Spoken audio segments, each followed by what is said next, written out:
Alexa Burbage graduated from college this year with a master's degree of finance. Alexa rented a small apartment in a quiet neighborhood not too far from the financial district in San Francisco, California, where Alexa had gotten a job as an accountant at a bank. It was a long 6 years in San Francisco, and Alexa was planning to take a break from the busy city life and visit her family in Durango, Colorado. Besides wanting to see her family again, there was someone special she looked forward to meeting back in Durango. Alexa had a rather big family. Alexa dearly missed her father. He had passed away when she was living in California. When Alexa heard her father had fallen ill, she took the semester off that year and spent the winter with her father. Alexa would never forget those last few days she spent by her father's side. Now, her mother lived with her younger brother, who was almost 18, in the beautiful large farmhouse where Alexa had grown up. Alexa had a few step-siblings as well, who lived nearby in Durango. They were all nice, and Alexa had a cordial relationship with all her siblings and even her stepmother. Alexa walked into her farmhouse. Her mother was delighted to have her back. Her brother was looking forward to giving his elder sister a little hard time and getting some pocket money in the process this time she was over. Alexa was happy to see her family. She had brought bags loaded with gifts for her brother, but the gifts could wait. She had anxiously been waiting to meet a friend. Alexa opened the kitchen back door and called out, "Oscar, where are you, boy?" Just then, from the far corner of the backyard, Alexa's pet dog came running towards her. Alexa's late father had gifted this German Shepherd to Alexa when it was just a puppy. German Shepherds can be quite intimidating, and Alexa loved having Oscar around. No one in Durango dared to mess with her. But Alexa had to leave Oscar behind when she went to college. But now that Alexa was done with college, she had actually come all the way to bring Oscar back with her to California. Alexa spent a whole week partying with her family. The barbecue parties, the fresh lemonade and spicy ribs were the best. When Alexa returned home to California, she was a little homesick. But playing with Oscar always made her feel better. Alexa was doing well. She was making a good amount of money, she decorated her cozy apartment, and she even managed to make some new friends. Alexa met a young man named Kevin Seymour. Now and then, when Alexa went to the park every afternoon to walk Oscar. Kevin Seymour lived nearby. He grew up in California and owned a small shop in town. Over the days, Alexa grew to enjoy Kevin's company. The two became friends. All the people around here were nice.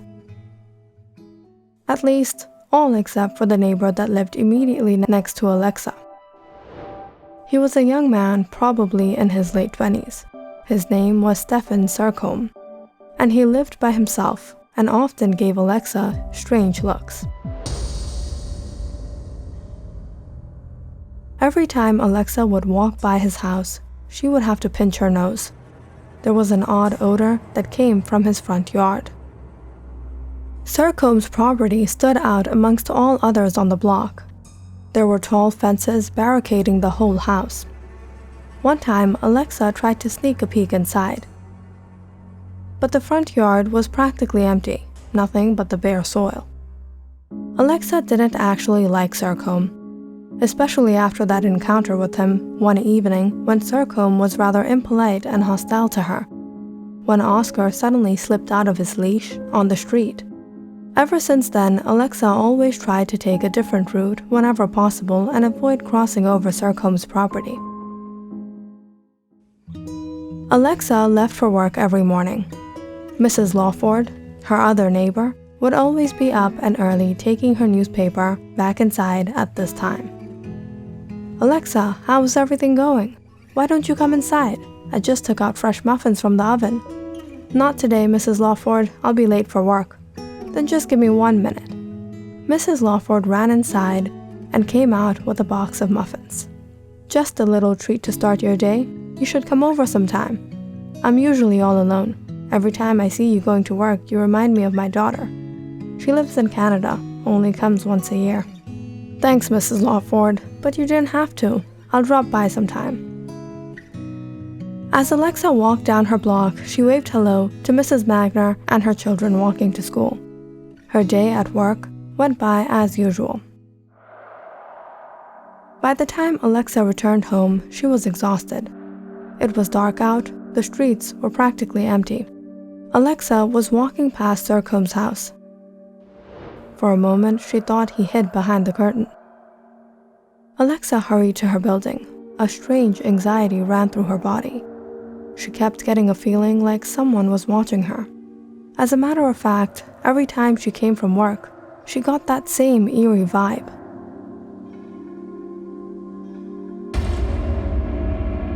Just when she was about to go inside, she heard Sir Combs' shed door creak open.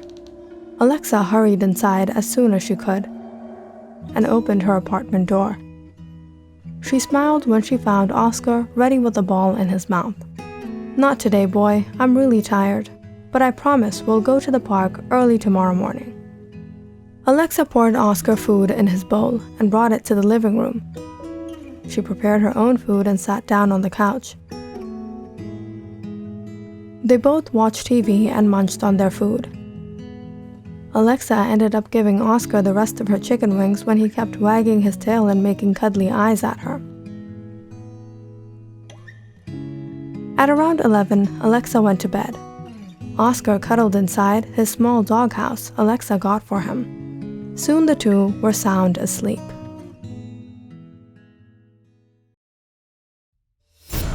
In the middle of the night, however, Alexa woke up to a noise in her kitchen. Oscar immediately started barking. Alexa felt nervous. Was there an intruder in her apartment?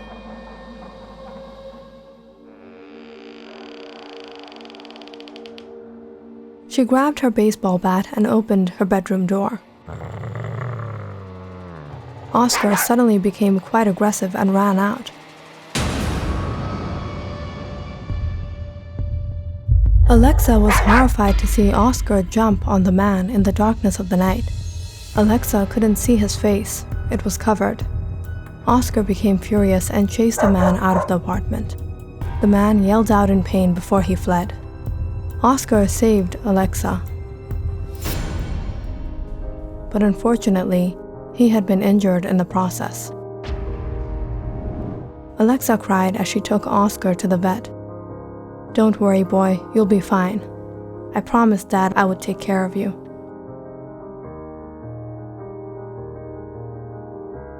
Alexa waited as the vet took Oscar inside. It was an hour later that she informed Alexa Oscar's injuries were severe. Oscar probably wouldn't make it. Oscar passed away early that morning. Alexa mourned the loss of a great friend. She called the police immediately, who came to inspect the apartment. They were unable to find any evidence at the time and let Alexa know that they would keep an eye around the apartment building. Alexa was heading to the park one afternoon to get her mind off of things when Mrs. Lawford stopped her for a chat. As Alexa conversed with Mrs. Lawford, she noticed something she couldn't overlook. Sir Combs walked out his door to get the mail. Strangely enough, he was wearing a cast around his right arm. How did Sir Combs break his arm? Break his arm? Sir Combs? Oh, I wasn't aware of that. I saw him just the other day. He was fine. He must be having a hard time. He's awfully quiet. I've never seen him talk much. I see. Later that day, Alexa met Kevin and told him about her suspicions. Kevin was very concerned. "Kevin, I know who broke in that day." "Who?" "Kevin, I'm sure it was him. It was Sir Combs. I was doubtful of him from the moment I moved there. There's something strange about that man." "Are you sure?" "Yes, Kevin. I remember the way he treated Oscar that day. Oscar slipped out of his leash and started scratching his fence. I couldn't understand why Oscar suddenly started to behave that way. That's when Sercombe stomped out of his house and started yelling at Oscar, trying to shoo him away. Sercombe never liked Oscar. He was rude to me that day also. And the strangest part of all, that night, the intruder got injured on his arm, and today when I saw Sercombe, his hand was bandaged. Coincidence or something more? You have to report Sercombe to the police right away, Alexa. This can't be a coincidence. Alexa couldn't shake off the suspicion, and the fact that she couldn't do anything about it grieved her even more. Over the week, Alexa became quite depressed. It was one of these days when Alexa met Kevin at the park again. The two got talking, and Alexa invited him over to her place for some coffee. It was only 5 at the time when the two reached Alexa's apartment. Alexa shared stories of her childhood and the times she spent with her dog, Oscar. The two gossiped about this and that until it was about 7 at night. Alexa started to feel a little uncomfortable having Kevin over at this time. "Hey, isn't it getting late? You have work tomorrow, right?" "I do. But I think I'll stay a bit longer." Alexa didn't like the tone of Kevin's voice. Suddenly, she got anxious. She regretted bringing Kevin over to the apartment. Something about Kevin's body language was off. "Why don't we take this friendship further?" Alexa stood up and pointed at the door. "Kevin, I think it will be better if you leave." Kevin chuckled. "You think I'll let go of such a grand opportunity? I've been waiting for this moment since you moved to this neighborhood." "Kevin, you'll regret this." "What are you doing? Get away from me." Alexa grabbed the things around her and kept throwing them at Kevin, but nothing seemed to stop him. Alexa shook in fear when she saw Kevin take out his pocket knife. She widened her eyes at a familiar red design she had seen before. Kevin smirked. "That night, that foul dog saved you. Who will save you this time?" The horrifying truth dawned on Alexa. The intruder that had broken into her home that night was none other than Kevin himself. Alexa screamed out, wishing that someone could hear her cry. "Help! Help!"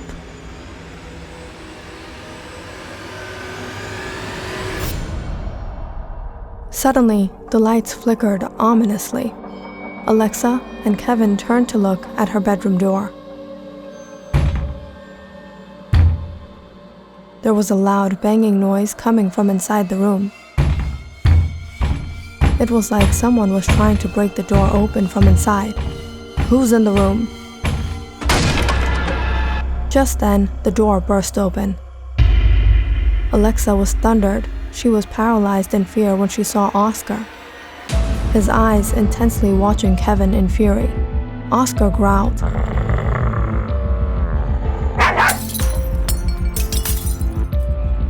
He let out a bark so loud the room echoed, the glassware shattered, and Kevin held his ears in fear. Alexa cowered to one corner of her room, covering her face and crying. In moments, she heard the police sirens outside. Alexa ran to answer the knock on her door when she heard the police outside. Some officers took Alexa aside for questioning as an ambulance arrived on scene.